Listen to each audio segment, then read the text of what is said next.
This is Fallon. She's 31 years old and weighs about 65 pounds. Her days are spent in and out of hospitals and on the couch in lots of pain.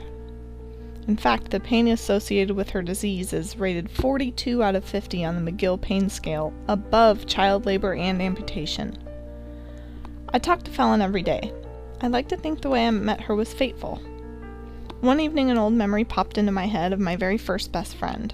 She was a little blonde girl named after Fallon, Nevada, and one day her family just moved away and I never saw her again. So there I was, 20-something years later, and on a whim, I entered Fallon into Facebook. The top result was a blonde girl in New York who was born the same year as me.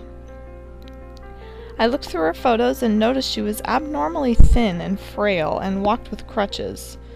I wondered if she had cancer, and as I dug further, I found that it was actually worse. Fallon has autonomic dysfunction, reflex sympathetic dystrophy, gastroparesis, and a pituitary brain tumor, which coincidentally is the same brain tumor my mom had when I was 2. Fallon's body has been painfully deteriorating over the last 12 years, and the treatments she needs that will actually make a difference cost literally millions of dollars. Needless to say, she can't afford them and hasn't even come remotely close to raising enough money in donations. So, she will continue to barely tread water with less pricey treatments that are still so hugely expensive that her family is struggling to put food on the table.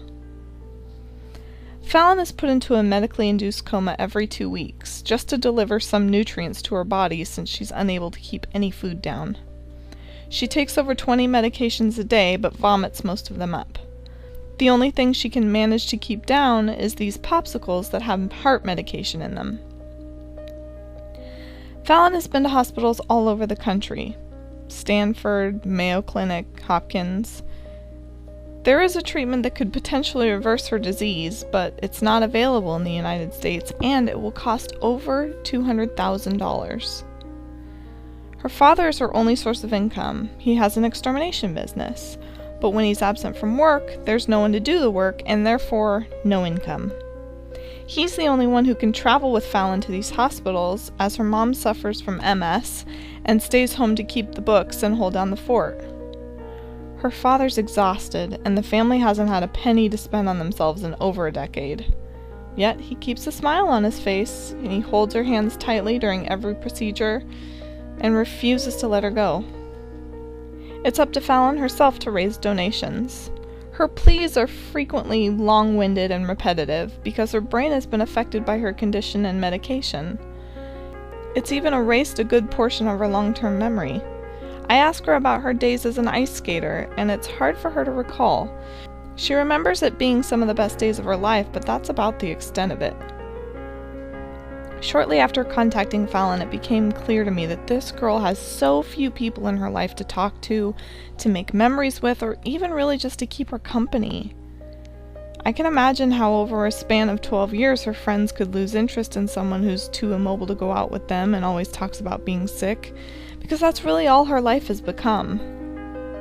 When I reach out to her in the tiniest way, whether it be a text or a little video, it means so much to her simply because she sees so little of that sort of thing.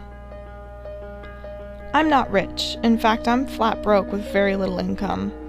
But I did donate a day's worth of pay because I'm healthy enough to pick up an extra shift, and that extra 8 hours was way less painful than the amount of pain she goes through 24/7. Although I found that as someone with low income, the best thing I could do was actually to spread the word.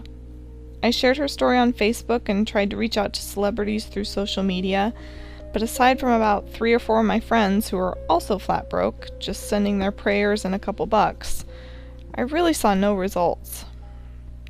I'm just one person. I don't know anyone with the money to get her the treatment she needs, nor do I know anyone with the power to get her story heard.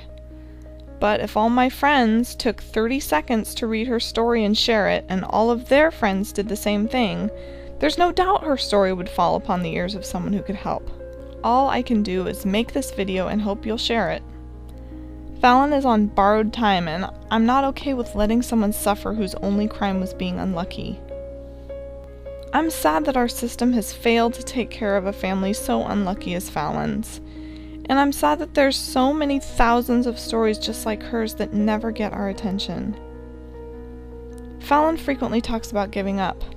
Not because she doesn't want to live, she does, and she has a lot of hope for the future. But she feels guilty for the burden she's put on her family. Shouldn't everyone have a right to fight for their own life? Is it a crime to want to stay alive? Fallon didn't smoke, she didn't have bad eating habits or any risky behavior. She was a 19-year-old figure skater and a straight-A college student. All she wants is a shot at life. If you ask her, she'll tell you she just wants to get healthy so she can help other people just like her. It turns out Fallon isn't the same Fallon I knew as a child. It doesn't matter, she may as well have been. She was that little blonde best friend to somebody, maybe even you. And she's suffering now. All that matters is that she desperately needs help, and we are all she has. Please, if nothing else, just click your mouse and share her story. I promise you it will mean a lot to her. More than you think.